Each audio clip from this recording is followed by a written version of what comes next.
12ஆம் வகுப்பு பொதுத் தேர்வில் அதிக மதிப்பெண் பெற வாங்கி பயன்படுத்துவீர் சுறா கைடு 2025-26 புதிய பதிப்பு. அதிக பக்கங்கள், அதே தரம், தற்போது குறைந்த விலையில். சுறா கைடு அனைத்து புத்தக கடைகளிலும் கிடைக்கும். குக்கரி சேனலை பார்த்து யார் வேணாலும் சமையல் பண்ணலாம். ஆனா சுவையான சமையல் பண்றது எப்படி?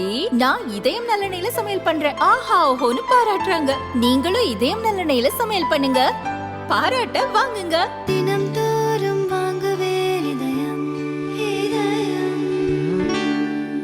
மாண்புமிகு பேரவைத் தலைவர்களே, தொடர்ந்து 4 ஆண்டுகளாக மழை இயற்கை பேரிடர் போது என்னுடைய பண்ருட்டி தொகுதி பகண்டை, பெரிய பகண்டை, சின்ன பகண்டை, குமாரமங்கலம், தொரப்பாடி, பட்டாம்பாக்கம், நெல்லிக்குப்பம் இந்த பகுதி ஒட்டிய நூற்றுக்கணக்கான கிராமங்கள் பெரும் அளவில் பாதிப்புக்குள்ளாகி மக்கள் மிகப்பெரிய துயரத்தை, துன்பத்தை சந்திக்கிறார்கள். ஆதலால் மாண்புமிகு அமைச்சர் அவர்களை 4 ஆண்டு காலத்தில் முதல் முறையாக தங்களை சந்தித்து ஒரு கடிதம் கொடுத்தேன். இந்த பகண்டையில் ஒரு பாதுகாக்கப்பட்ட ஒரு தடுப்பணையும், வெள்ளம் ஊருக்குள் வராமல் தடுப்பதற்கான பாதுகாப்பு அரண்களையும், தடுப்புச் சுவர்களையும் ஏற்படுத்தி தர வேண்டும் என்று தாங்களும் அதற்கான முயற்சிகள் எடுத்து துறையின் செயலாளர்களுக்கு அறிவுறுத்தினீர்கள்.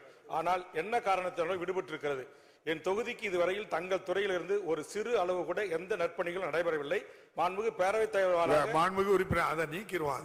ஒரு சிறு அப்படி சொல்லக்கூடாது. செய்யலன்னா செய்யல தானே சொல்லணும். பேரவைத் தலைவர் எதை செய்யல நீ சொல்லணுமே தவிர பொதுவா சொல்லக்கூடாது. அதை அவைக்குறிப்பிலிருந்து நீக்கிறேன்.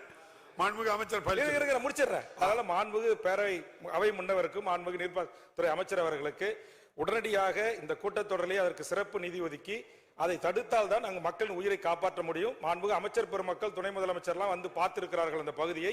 மக்களின் துன்பத்தை, துயரத்தை, வழிகளை உணர்ந்து இந்த வேண்டுகோளை முன்வைக்கிறேன். பேரவைத் தலைவர் வாயிலாக தடுப்பணை அமைத்து தருவார்களா, காங்கிரஸ் சுவர் எழுப்பி தருவார்களா என்று கேட்டு அமர்கிறேன். நீங்க எல்லாம் மூத்த உறுப்பினர், குற்றச்சாட்டுகள் எல்லாம் சொல்லக்கூடாது. இந்த நேரத்தில் எதை வேணும்னு கேட்கறது தான் கேள்வி, அவ்வளவுதான்.